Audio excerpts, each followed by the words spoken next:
So the Atlanta season has ended and it is over. Episode 10 has aired.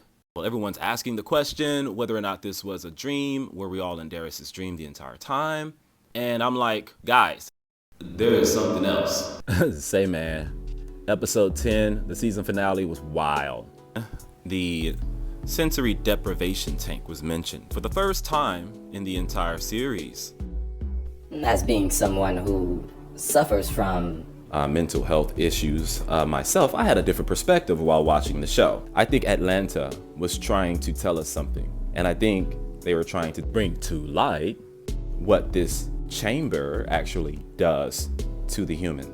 And so check this out. It looks like the CIA uses the same technique for torture. Yeah, they just put you in a dark chamber, cover your ears and eyes, and deprive you from all senses.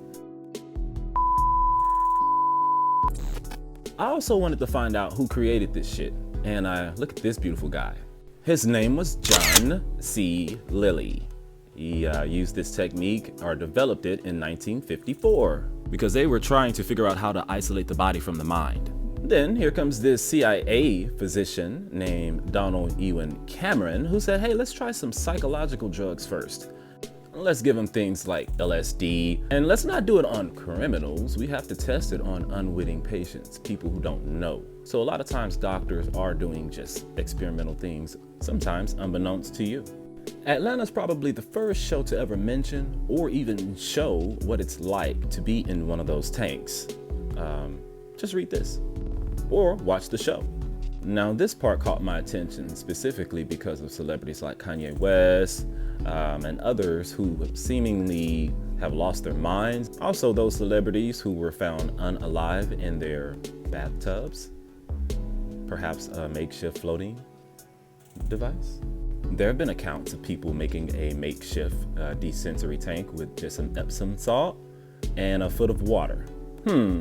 Of course, we remember the actress Anne Hesh, who seemingly was acting erratically before she plowed her car into a tree and burned for like 45 minutes and jumped out of her body bag. Could she have been under psychosis? Could she have been hallucinating?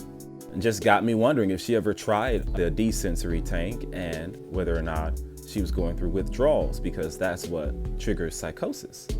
More and more Americans are trying different things to battle depression and anxiety. And the DeSensory tank is very popular within celebrity culture. So what's my point? My point is that I think Atlanta was trying to tell us that desensitizing or desensory is torture. I mean, come on, the treatment literally desensitizes you by making you deaf and blind, putting you in a floating position where you feel like an anti-gravity, and your brain is like, what the F is happening?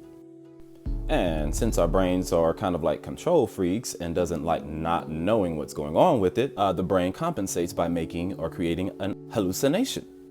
And Atlanta is telling you that if you use this treatment enough times, you'll be unable to decipher reality from dreams. So needless to say, my mind was blown by this episode for totally other reasons.